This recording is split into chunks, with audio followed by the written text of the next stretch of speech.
Hi, and welcome to my FlossTube channel. This is Jean Farish, and I am so glad that you're here with me today.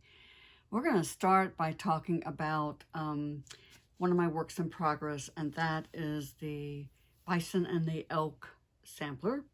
I mentioned last week that now that I have the top part of the border done and the first row of alphabets, which has allowed me to check and make sure that I like the colors in reality as much as I like them on the screen of my laptop. I started concentrating on the right-hand side of the sampler so I could work down to the bison. And that's the guy I want to talk about today. So what I did was I stitched all of the brown part of the bison because I was pretty certain about that color. What I wasn't sure about were the two colors to do the Native American motif. So this exercise really gives me two things to talk about. One is the color choices, and the other thing is this idea of that when you're stitching an area and you're going to have little individual stitches, what many people refer to as confetti, I would do the solid area first and leave those stitches last. And the reason for that is simply one of mechanics. It's a lot easier to get a clean stitch for the individual stitches, to get a clean X when you do that last, so that it's more on top of the other stitching. Ideally, none of the stitches are on top of each other. Each one of the legs is independently entering whatever showed hole, whether it's Aida or linen. But sometimes it's kind of hard to do that. So that's one of the reasons I leave any sort of an individual stitch last. And you can see I have not stitched in the bison's horn yet. I'm pretty sure I know what color I want to use there, but I'm not really certain, and that can really be added later. So, but what I really want to talk about is this, the lighter of the terracotta colors. Boy, that's a mouthful. So I guess to backtrack here, I was very happy with this color. But the color that I wanted to fill in here, I stitched the top half, which is what you see here in this photo, with the color I thought I wanted to use. And it ended up, I didn't think it had quite enough contrast with the darkest terracotta color. So I then decided that rather than ripping it out, because I wasn't really certain, that I would stitch the lower half with the lightest of the terracotta colors that I had pulled out. And I really liked that one best. So that meant I went back and ripped out the upper portion of that triangle and restitched it. And this is not an unusual process for me at all when I'm designing something. Sometimes the color difference is so subtle that it's really hard to even wonder why I bothered stitching it, unstitching it and then restitching it. But I feel like that in the overall presence of the whole piece, that sometimes just the difference of a shade does improve it enough that it's worth the effort for me. And that's also, again, one of the reasons I like to stitch my own models, because then I'm more comfortable making these subtle changes, and I can make them before whole areas are stitched, when I've just done just enough that I can kind of analyze it and decide whether or not it's what I want to proceed with. So that's where I am with the bison and the elk. Now that I've got the bison done, I'm now going to work over here on the left-hand side of the sampler until I can work down and start doing the quote, and then do the elk. So this is the sampler that I'm designing as a stitch along for the people that are going on the Great Parks trip with me in September. So that's where I am with that one. You know, when I referred to those little individual stitches as confetti, I'm not really sure that that is quite an accurate use of that term as we have come to understand it. Usually that refers more to a spattering of individual stitches within a larger, more elaborate and full coverage piece. Now that's not my design style. Those of you who not only follow my FlossTube episodes here, but are familiar with my designs know that that just isn't what I do as a designer. Nothing, I'm not being judgmental at all, and I think that they're wonderful projects, and I admire so much the people who have the patience to do that type of stitching. It's not my design style, and therefore is not what I normally stitch. And that kind of brings me to kind of restating my mission here for my FlossTube channel. And that is that I'm sharing my own experiences, both as a long-time stitcher, a lifelong learner of all sorts of textiles, and someone who also teaches things that I feel like that I have mastered and things that I want to share with others. So that's why you're not going to find me giving you tutorials on how to do, say, this type of confetti stitching on a large full coverage piece. There are people out there who are much better versed and have much more experience with that than I do. And if that's what you're seeking, I'm sure that there are FlossTube channels out there that talk about that kind of stuff. So I'll touch upon it as it relates to things that I know about. So again, when you have the choice, and you can do so, stitching a solid area of color and leaving individual stitches to do those last, I think that in the long run you'll get the prettiest stitches that way. And after all, I think that is what our objective is here. But talking about these very elaborate projects led me to start looking a lot more earnestly into an app called Pattern Keeper. And some of you may be familiar with it. I have not downloaded and used it simply because it works only on Android products, and I'm a longtime Apple user.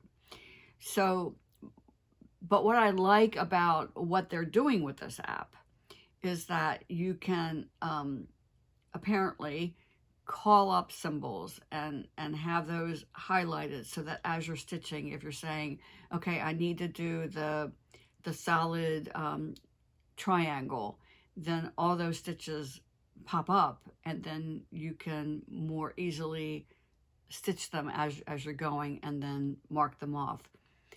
Apparently this app also will tell you at any point in your progress what percentage of the whole project you have completed. So when you see social media posts and somebody says, I have 17% done, that's how they're getting that statistic, is from Pattern Keeper, those that are using it.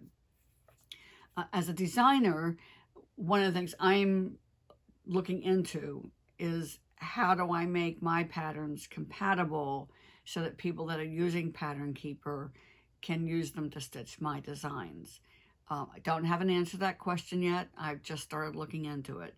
So, I mean, I was naively going along and just assuming that because I was selling PDFs, that the fact that they were PDFs made them compatible. But apparently that's not true. So I am looking into that. So those of you who love Pattern Keeper and you like my designs, just know that I'm trying to figure that out. Meanwhile, what that did do for me, though, was to start asking the question and paying more attention to Facebook and other social media posts where people were asking the questions, well, if Pattern Keeper doesn't work with my iPad or my iPhone, what can I use instead? I didn't think I was ever going to be interested in using my iPad as my source for following a chart as I was stitching and marking it off. But surprise, surprise, surprise, I have found myself very enthralled with that whole idea, and I am in the midst of being converted. But before I get into that, let me just tell you that that's the same way I felt about ebooks. And I famously declared one Christmas Eve, as my family was gathered together, that I would never read a book on any type of a device, that I enjoyed holding that book in my hands. I enjoyed going to the library and checking them out, and I just poo-pooed the whole idea. Little did I know that under the Christmas tree there was my first Nook, a gift from my daughter Catherine, and we all had a big laugh the next morning when I opened up this package and there is this e-reader, and I'm like, oh my gosh, I really stepped in it last night, didn't I? And it took me a while. There was a transition period there, but I soon started seeing the advantages of the e-reader.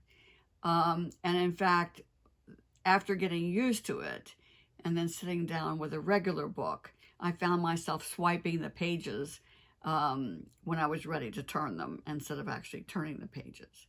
And very quickly, I missed the dictionary function. I loved that on my e-reader that I could tap a word and the definition would come up and I didn't have to go running for a dictionary.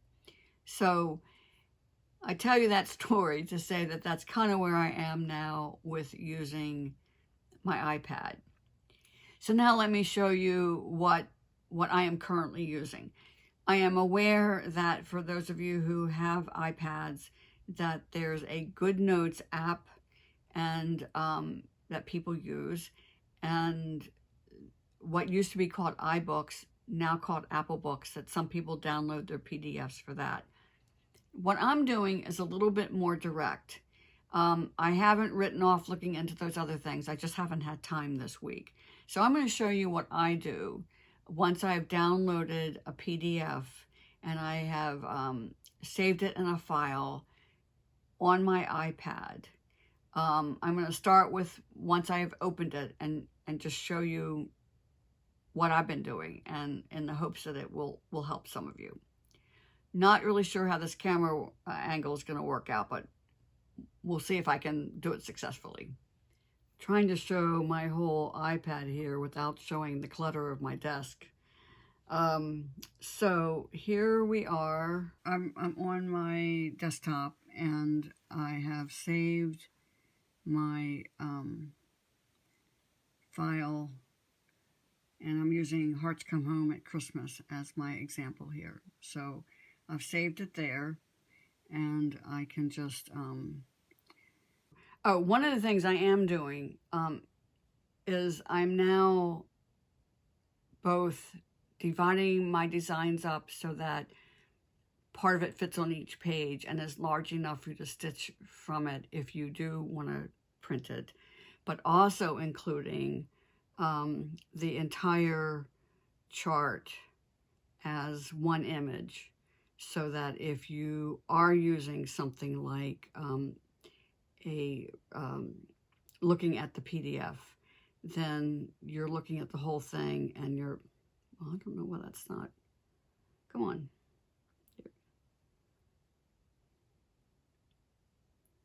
Well, that didn't work.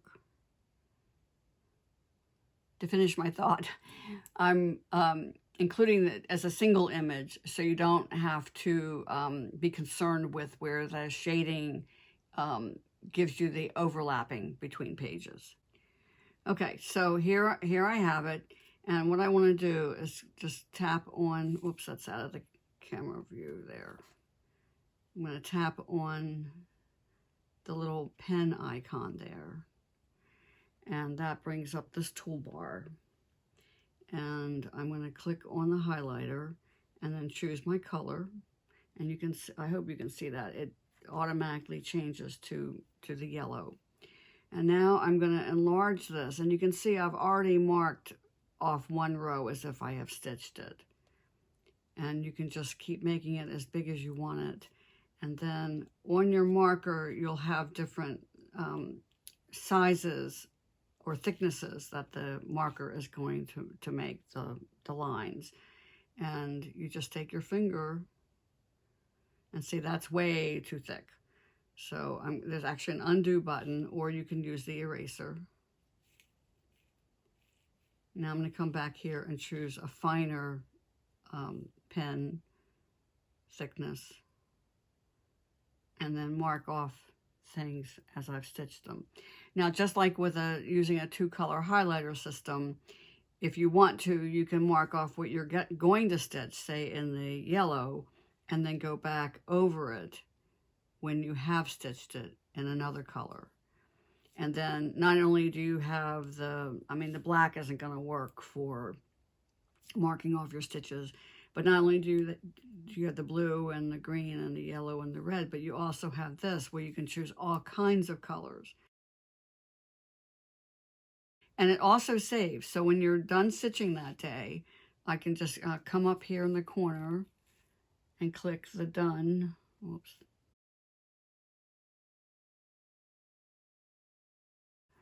Just click the done, and it closes. And then when you opened it up again, what I previously marked off is still highlighted. So that's what I've been doing. And like I said, let me show you what the Bison the Elk looks like at this point. Now on this one, I haven't done a PDF of the single chart, so I'm doing it page by page. But this gives you an idea of how I've used a variety of colors to mark off what I have stitched. So that's not, that's certainly not a comprehensive tutorial on how to read a PDF from your iPad. But I think that if you don't have a specific app, if you can open your PDF charts on your tablet, whether it's an Android or not, or an Apple, look and see if you have that highlighter icon that you can tap onto and mark off the areas as you've been stitching it. So I am quite surprised that I have moved yet into one more area where I am using electronics for one of my hobbies. And it is not lost on me at all that here we have this very old pastime. And when I think of the young girls that stitch the samplers that I have reproduced, Jane Hattersley and Janet Irving, Katie Bemis, Marianne Backhouse, I can just imagine that if by some miracle of time machines or whatever, that they would be totally amazed at the tools that we have available to us to stitch these incredible reproductions, as well as more modern designs. So the Bison and the Elk is actually part of what I call my ampersand samplers, and that they have that ampersand symbol in all of them in their titles. And this was the second one in the series that I did, the deer and the grapes. And I'm bringing this up today because I kind of need a little bit of help. If anybody has any suggestions on a quote that I can use in place of the original quote on this. Little backstory here.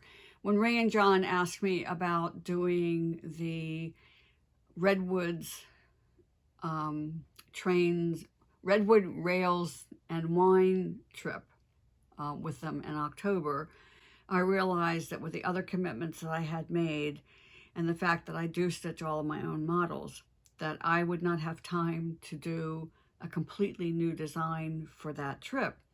And then I one day just thought to myself, well, wait a minute, I already have one with grapes, and the deer certainly kind of makes me think of some of the areas that we're going to be seeing on that trip. So what I need is a new quote for it. So my plan is to stitch this area again with a different quote.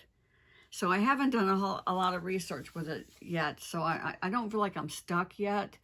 But if anybody out there has a suggestion of some sort of a quote that I can use that would tie in with that theme, drop me an email or leave a comment in the comment section of the channel, and I would be forever appreciative of any kind of help anybody has to give me with that. We modern day needleworkers spend so much time talking about ripping out mistakes and fixing them that we've developed our own slang.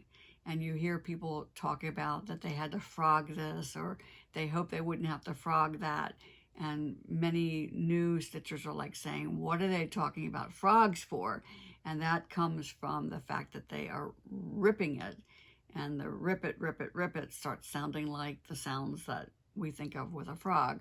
So that kind of explains that little bit of slang and allows me to lead into one of the little topics I want to talk to you about today. And that is the need to learn how to recognize and fix mistakes.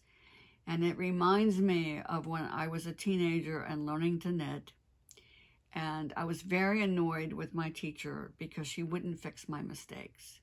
And when I would make a mistake, she would insist that I would figure out what was the nature of the mistake. And then once she taught me the steps on how to fix it, then the expectation was there that I would fix it. And like I say, it was annoying to me that she was sitting right there. Why didn't she just fix it for me? And as years went on and I got a little wiser, I realized that she was teaching me a valuable skill because she wasn't always going to be sitting next to me.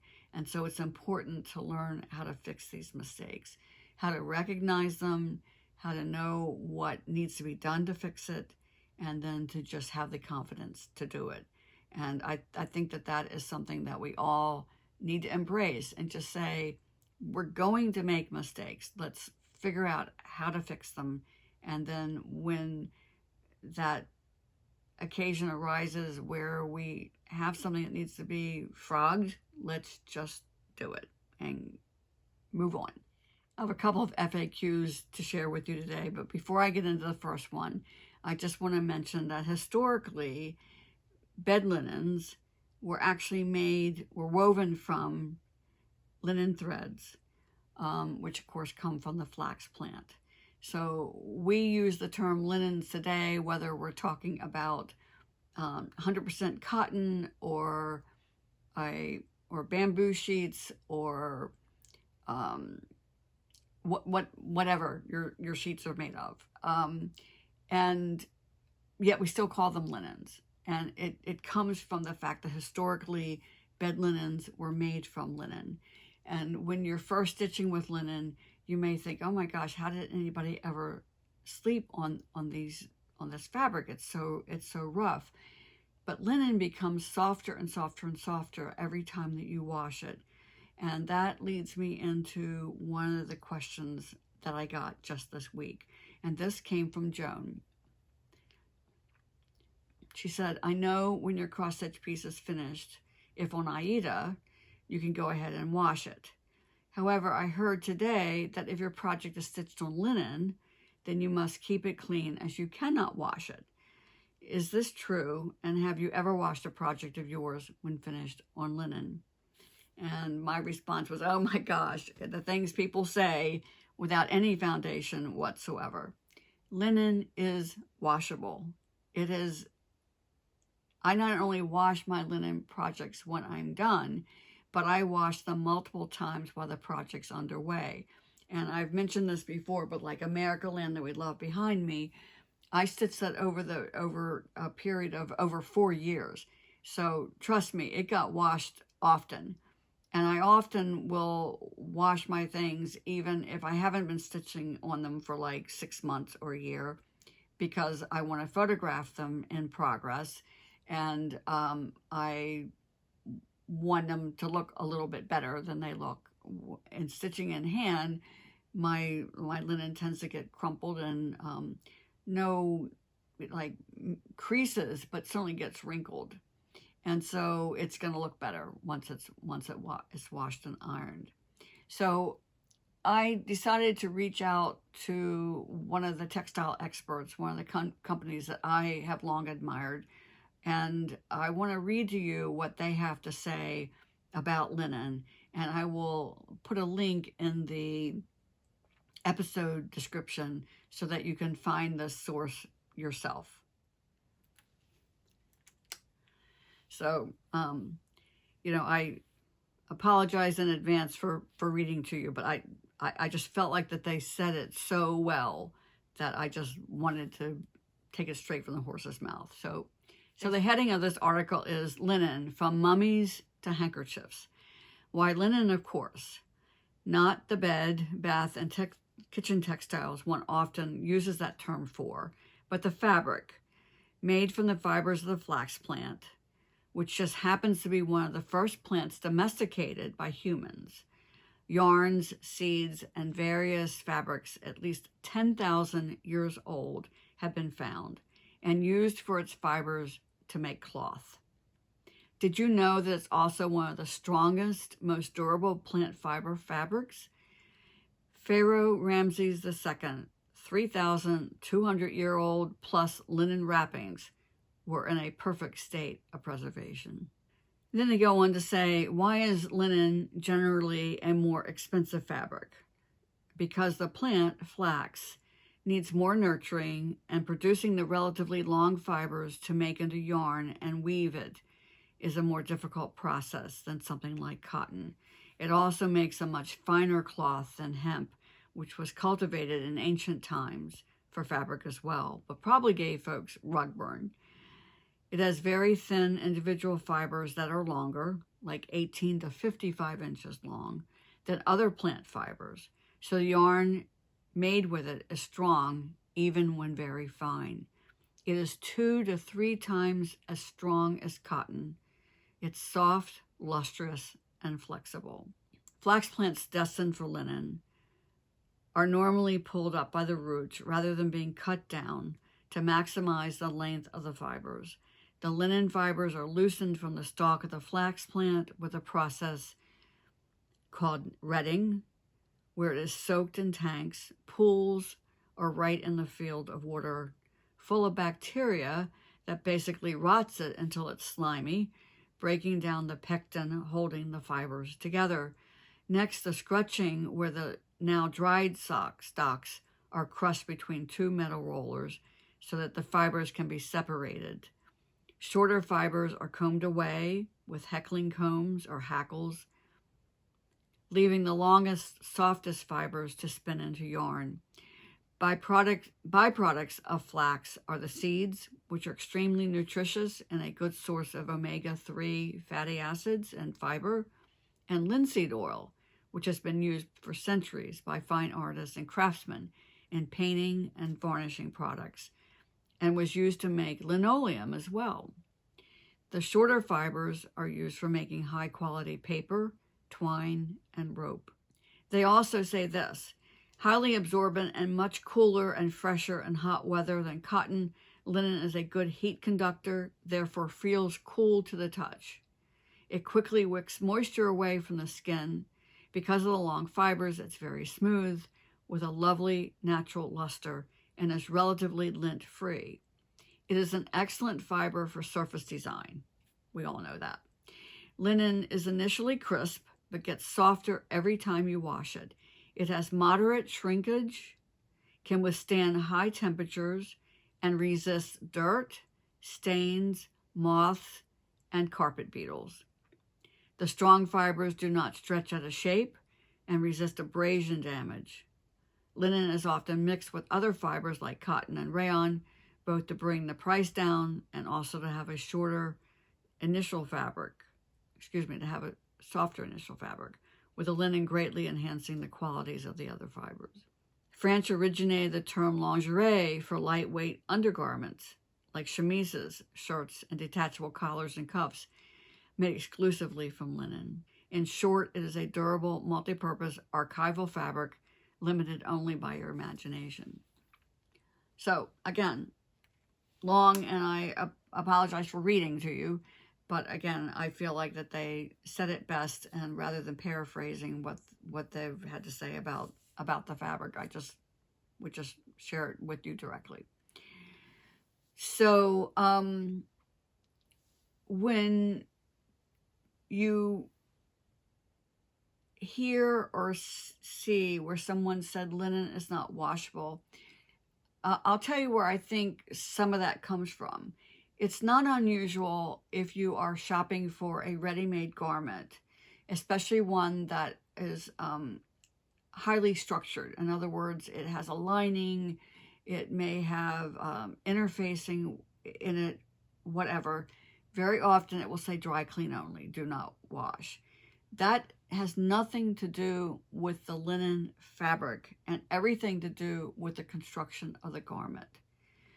So take it from me, linen is washable and it's sturdy and it will hold up well. As you just heard me say, the shrinkage is minimal. You're not even going to notice the shrinkage if it's truly made from linen. Now again, buyer beware, sometimes things are labeled as linen that are not 100% flax. To me that is wrong, but it's not uncommon. If you're buying your cross-stitch fabric from a reputable dealer and they're telling you that it's linen, I think that you can trust that. So that is a very long answer to the question about, can I wash my linen? And then Debbie had this question about linen. She said, this is probably a stupid question. And, again, I assured her there are no such thing as stupid questions. She said, but since a linen fabric is so fine, I'm going to ask it anyway. When you start a project on linen, do you still count the holes to find the middle of the fabric, or do you guesstimate the center of the fabric? I've watched several of these stitching 2/2 videos, and no one has really addressed that. So the first thing I'm going to jump on here is I don't count holes. I always count threads. And this comes from a teaching thing, because inevitably in a class, if I said, count over 2 holes, people will make counting mistakes because one person will count the hole they're starting with and 2 more, and others will hear me literally and say, well, the hole that my needle is in right now is 1, and then I'm counting 2 holes. If you count threads, you won't make that mistake, because every thread has a hole on either side of it. And so you're always going to have that question when people talk about counting holes. So that's the first thing, is I don't count holes ever. I count, well, as soon as I say I never count holes, I'll think of a case where I have counted holes. But for this type of a situation, no, I count threads, not holes. But what I want to tell Debbie specifically is the easiest way to find the center is just to take that fabric, fold it in half again, so you've got quarters, and that corner fold is going to be the center. And I think that's how most people find the center of their fabric. They're not counting holes or threads. And 2 other questions that I want to answer today are questions I very often get. The first one is about the Victorian cross stitch, where I'm stitching right to left. And the question pops up, what happens when you get to the end of that row and you're over on the left-hand side? How are you going to get back to the other side? And I have a 2-part answer to that. First of all, I rarely use the Victorian stitch to fill an area like the bison that I was showing you earlier in this episode.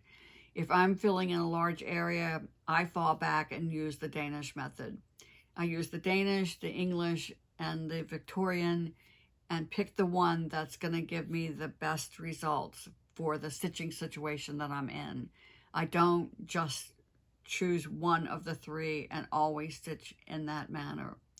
So if I am stitching something, though, where I'm on the left-hand side, and I want to use a Victorian, I simply turn my piece 180 degrees so it's upside down, which is going to put the left on the right, and then I can stitch right to left, so that my stitching is still right to left, even though on the piece I'm stitching from left to right. So I hope that hasn't totally baffled anybody, but think about it. If you want to stitch right to left and you're over on the left-hand side of your fabric, just turn it around and then you'll be able to do it.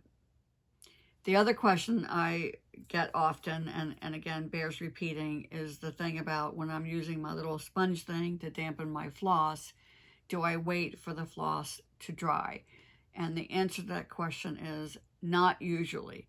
When I'm using cotton floss that's not an over dye, then I don't wait. But usually by the time I've threaded my needle and found a place to start and start stitching, if it's not dry by the time I take the first stitch, it is certainly dry by the time I get started. So again, the dampening the floss, the purpose is not to stitch with it damp, but the dampening process straightens it out and gets all the little curly and zigzaggy and bends and whatnot out of it to reduce the knots and tangles. And I believe it helps aid in keeping my two strands parallel to each other when I'm stitching with two strands. Now the exceptions are if you're stitching with an over dye and you're concerned that it might bleed, I could see where you would want to wait for it to dry before you start stitching with it. And the other exception is if you're stitching with silk. Silk is another one of those fibers that's incredibly strong and durable, except for when it's wet. When it's wet, you have to treat it with kid gloves. So if you are dampening your silk with a sponge idea, and you like using that, then I would just wait for that to dry. It's only going to take a minute or two. You're not getting it drippy, soppy wet, and then start stitching with it. Whenever people ask me the question about using the damp sponge for the over dyes, it leads me into thinking about the color fastness or the lack of color fastness of many of the threads that are on the market today. And I will just tell you that so far, my experience with Cosmo, that even the brightest reds and the darkest darks, I haven't had any bleeding happen with their threads at all. The companies that start with good quality floss and then they over dye them and sell them to you, the consumer, are dealing with a lot of different factors. There are things like mordants and fixatives. There's natural dyes, there's synthetic dyes, there's environmental protection agency regulations.